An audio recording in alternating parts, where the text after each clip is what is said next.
नमस्कार दोस्तों, मैं अमित शर्मा आप सभी का अपने YouTube चैनल एग्ज़ाम क्लियर पर हार्दिक स्वागत करता हूं। तो दोस्तों, आज एक बहुत बड़ी खबर है आपके लिए और आज इस खबर को बताने से पहले आप अगर पहली बार हमारे चैनल पर आए हैं और नए हैं तो पहले आप हमारे चैनल को सब्सक्राइब कर दीजिए और इस वीडियो को अपने जितने भी आपके यार दोस्त हों सभी में शेयर कर दीजिए, जिससे इस नोटिफिकेशन को सभी लोग देख सकें और उनके पास तक पहुंच सके और वो भी इसका फ़ायदा उठा सकें। तो दोस्तों, आज का हमारा जो नोटिफिकेशन है ये एसएससी जीडी का 2022 का नोटिफिकेशन है और ये आप बहुत दिनों से इंतज़ार कर रहे थे एसएससी की वैकेंसी का, और उससे ज़्यादा भी आप इंतज़ार कर रहे थे यूपी पुलिस की वैकेंसी का। तो यूपी पुलिस की वैकेंसी तो नहीं आई, लेकिन एसएससी जीडी की वैकेंसी आपके लिए आ चुकी है, जो कि बहुत बड़ी वैकेंसी है और आपके लिहाज से आपके लिए बहुत बेस्ट वैकेंसी रहेगी ये। तो अगर रेलवे का एग्ज़ाम दे चुके हो या फिर UP triple S C PET का अगर आप एग्ज़ाम दे चुके हैं और उस एग्ज़ाम में आपका स्कोर अगर अच्छा नहीं बन रहा है तो आपके लिए बेस्ट चॉइस है। अगर आप चाहें तो यहाँ से एक जॉब पक्की कर सकते हैं और बहुत अच्छा एग्ज़ाम होता है इसका, कोई ज़्यादा हाई नहीं होता है, लेवल अच्छा रहता है इसका। तो अगर आप चाहें तो इसकी तैयारी कर सकते हैं और आप अपनी एक सीट इसमें पक्की कर सकते हैं। तो आज इसका नोटिफिकेशन जारी हुआ है दोस्तों, तो आपको पता लग गया होगा, और अगर नहीं लगा है तो हम आज एक छोटी सी वीडियो के माध्यम से हम इसमें बताएंगे क्या क्या चीज़ की इसमें रिक्वायरमेंट है, क्या एज है, क्या क्वालिफ़िकेशन चाहिए और इसका प्रोसेस कैसे होता है, किन किन प्रक्रियाओं से आपको गुजरना पड़ेगा, उन सब पे हम चर्चा करेंगे। तो आइए देखते हैं। तो दोस्तों, ये जो आपकी जॉब है वो है एसएससी जीडी की 2022 की, इससे पहले ही भर्ती हुई थी। तो अगर आप उसमें रह गए थे किसी कारणवश या आप एग्ज़ाम नहीं दे पाए थे या फिर आपकी एज अगर नहीं थी तो आप इसमें अप्लाई कर सकते हैं, आपके लिए बेस्ट अवसर है। तो अगर हम इसकी बात करें तो इसमें दोस्तों अगर टोटल वैकेंसी, सबसे पहले हम देखते हैं एप्लीकेशन स्टार्ट, जो आपके फॉर्म डालने की तिथि है वो कब से स्टार्ट हो रही है, यानी कि आपके जो फॉर्म है वो कब से अप्लाई होंगे। तो वो होंगे 27/10/2022 से, यानी कि इसके जो एप्लीकेशन है वो स्टार्ट हो चुके हैं। तो आप अपना एप्लीकेशन फॉर्म भर दें, लेकिन उससे पहले आप एक बार नोटिफिकेशन को ध्यान से पढ़ लें, जिससे कोई भी चीज़ आपसे छूट ना जाए और कोई भी एग्ज़ाम में, यानी कि कोई भी आपके फॉर्म में जो मिस्टेक है वो ना हो पाए। तो आगे देखते हैं, जो इसकी लास्ट डेट है वो है 30 नवंबर, यानी कि अच्छा खासा टाइम है इसमें, लगभग 1 महीने का टाइम आपको मिलेगा और आप अच्छी तरह से सोच समझ करके इस फॉर्म को भर सकते हैं और पूरी तरह से इसको देख लें जो भी चीज़ें इसमें आती हैं। इसके बाद हम आगे बात करें तो ये आती है फ़ीस। इसमें दोस्तों फ़ीस है 100 रुपये प्रत्येक कैंडिडेट से इसमें लिए जाएंगे, लेकिन फ़ीमेल के लिए इसमें कोई भी फ़ीस नहीं है, फ्री है फीमेल के लिए।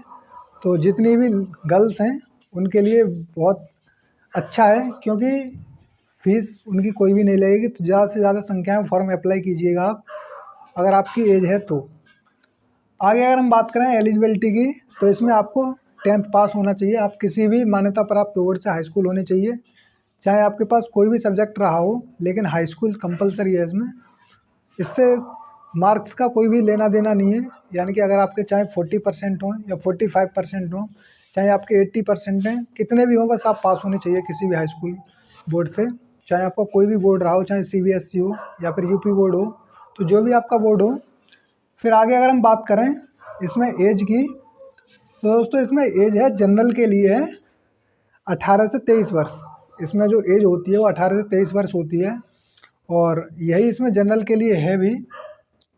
लेकिन इसमें क्या है कि कोरोना काल में वैकेंसी नहीं आ पाई थी और जो कुछ छात्र थे वो ओवरेज हो गए थे, तो ओवरेज की वजह से उनके लिए अब की बार छूट दी गई है 3 वर्ष की।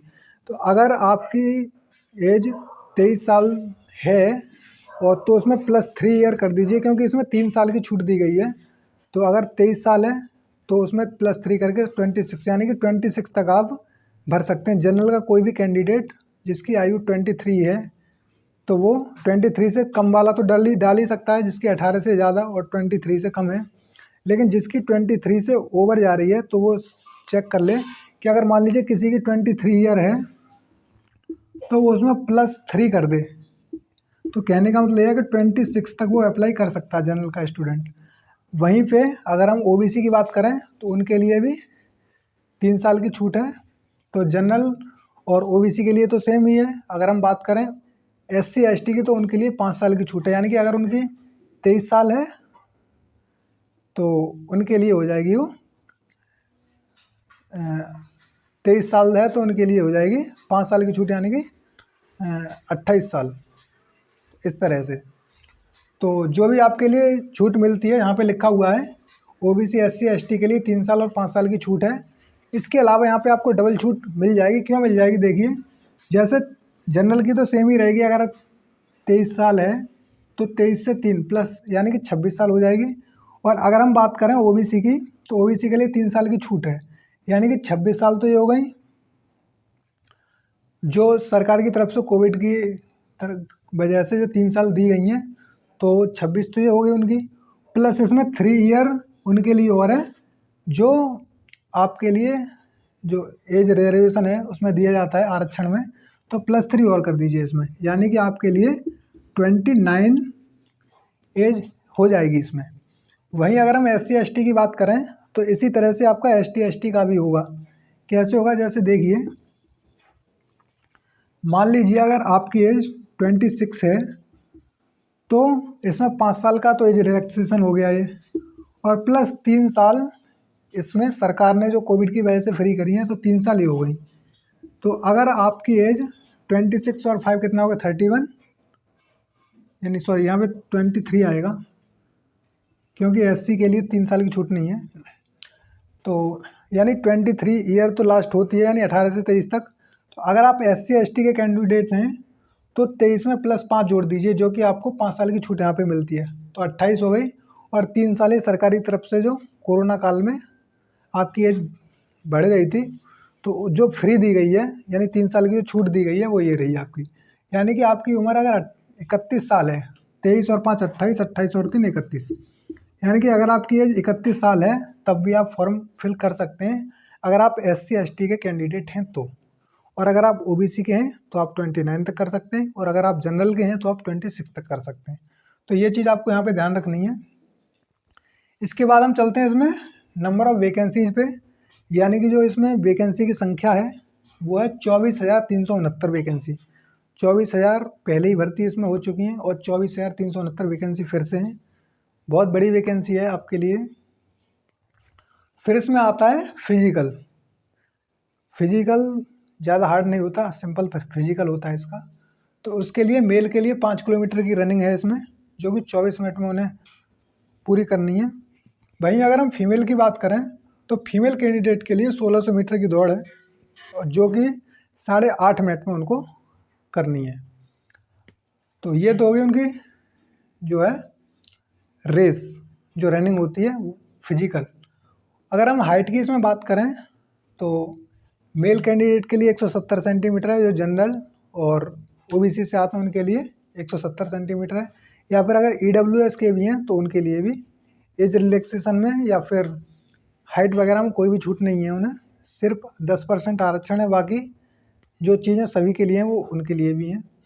और फीमेल कैंडिडेट की अगर हम यहाँ बात करें तो वो 157 सेंटीमीटर की हाइट चाहिए उनके लिए। वहीं अगर ST वर्ग के स्टूडेंट हैं तो उनके लिए पुरुष के लिए 162.5 और महिला के लिए 150 सेंटीमीटर की जो हाइट है वो कंपलसरी है इसमें।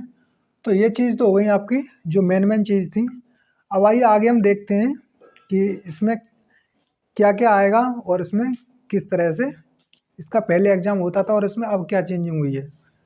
तो आइए देखते हैं। तो आइए दोस्तों अब हम इसके सिलेबस पे गौर करते हैं कि इसका सिलेबस पहले क्या था और अब इसमें क्या चेंजिंग हुई है, क्योंकि दोस्तों इसके सिलेबस में ही सबसे ज़्यादा चेंजिंग हुई है अब की बार।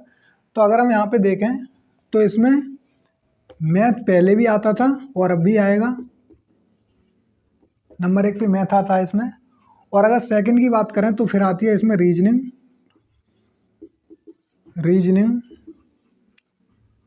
और थर्ड नंबर पर अगर हम बात करें तो इसमें आती है GA, इसको जनरल अवेयरनेस बोलते हैं। और नंबर 4 पे आती थी इसमें हिंदी या फिर इंग्लिश, हिंदी या इंग्लिश।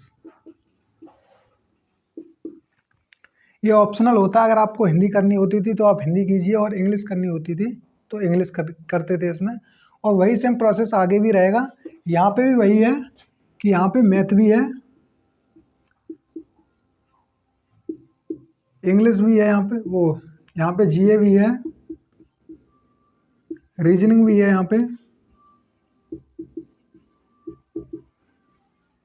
और यहाँ पे क्या रह गया, यहाँ पे रहेगी हिंदी या फिर इंग्लिश, ये ऑप्शनल है, इंग्लिश। तो जो सब्जेक्ट पहले थे वही सब्जेक्ट अभी भी हैं।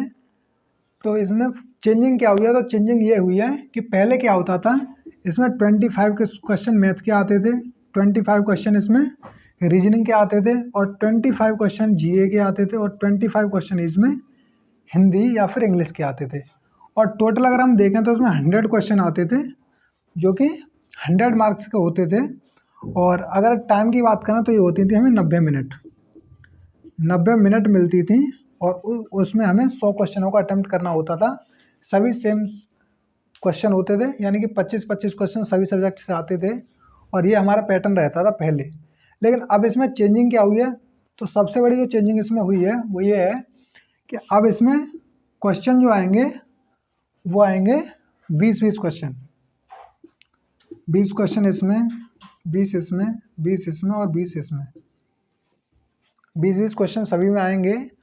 और अगर हम इसकी बात करें तो यहाँ पे जो क्वेश्चन आएंगे ये आएंगे 80 नंबर के, सॉरी 80 क्वेश्चन आएंगे इसमें, जो कि 160 नंबर के होंगे, यानी कि प्रत्येक क्वेश्चन जो होगा वो 2 नंबर का होगा, इस तरह से। तो यहाँ पे अगर हम मैथ देखें तो मैथ भी 40 नंबर का हो जाएगा, अगर जीए देखें तो ये भी 40 की हो जाएगी, और रीजनिंग को देखें तो ये भी 40 की हो जाएगी, और हिंदी को देखें तो ये भी 40 नंबर की हो जाएगी। यानी कि टोटल जो हमारा पूर्णांक इसमें बनेगा मैक्सिमम मार्क्स का वो बनेगा 160 का। और इन 160 क्वेश्चंस को करने के लिए आपको 60 मिनट मिलेंगी, 160 नंबर के पेपर को करने के लिए आपको 60 मिनट मिलेंगे। और अगर नंबर ऑफ क्वेश्चंस की बात करें तो 20 दूनी 40, 20 तिया 60 और 20 चौक 80, यानी कि 80 क्वेश्चन आपको अटेम्प्ट करने हैं 60 मिनट में, 60 मिनट। अब यहाँ पे आपको समझना है 90 मिनट थी, 100 क्वेश्चन थे, यहाँ पे 80 क्वेश्चन है, 60 मिनट है, यानी कि 1 घंटा आपको मिलेगा। और अब पहले क्या था, 100 नंबर का पेपर होता था, अब 160 नंबर का पेपर होगा। तो यहाँ पे यही चेंजिंग हुई है जो कि सबसे बड़ी चेंजिंग है। तो एक चीज़ और है, कुछ बच्चों के दिमाग में ये होगा कि सर इसमें जो एग्ज़ाम होगा ये ऑफलाइन होगा या फिर ऑनलाइन होगा। तो दोस्तों ये जो हमारा एग्ज़ाम होगा वो होगा CBT, यानी कंप्यूटर पे होगा, कंप्यूटर बेस्ड टेस्ट। तो आप आराम से दीजिएगा, कोई भी हड़बड़ाहट नहीं हो। और दूसरी चीज़ एक और है इसमें कि इसमें जो भी आप पोस्ट प्रेफरेंस भरें वो सोच समझ के भरें, क्योंकि इसमें एक बार जो चीज़ भर दी जाती है फिर उसमें आगे कोई भी चेंजिंग नहीं होती। तो जो भी पोस्ट आप रखें, जो भी आपको बेस्ट लगती है, चाहे CRPF हो, चाहे CISF हो, चाहे BSF हो, चाहे SSB हो, चाहे ITBP हो, जो भी पोस्ट हो उसको आप अपने प्रेफरेंस के हिसाब से भरिएगा, जो आपको सबसे बेस्ट लगती है उसको पहले नंबर पे, फिर जो दूसरे नंबर पे जो भी है उस तरह से आप इनको क्रम वाइज भर सकते हैं। तो आशा करता हूँ दोस्तों ये सब चीज़ें आपकी समझ में आ गई होंगी। सिलेबस मेन था इसमें, और अगर आपको डिटेल्ड सिलेबस चाहिए तो वो हम आपको प्रोवाइड करा देंगे, अगर आप कहेंगे तो। आपके कमेंट आते हैं तो हम उस पर भी एक वीडियो ज़रूर बनाएंगे, लेकिन अगर आप कमेंट करेंगे तभी, बिना आपके कमेंट के हम वीडियो अपलोड नहीं करेंगे। तो अगर आप फॉर्म इसको अप्लाई करना चाह रहे हैं तो अभी से अपने लग जाइए, और आपके लिए बहुत बड़ी अपॉर्चुनिटी है। अगर आप रेलवे में या फिर अन्य किसी एग्ज़ाम में अगर आप अच्छा स्कोर नहीं कर पाएँ तो आपके लिए बेस्ट चांस रहेगा। तो आशा करता हूँ दोस्तों ये चीज़ें आपकी समझ में आ गई होंगी।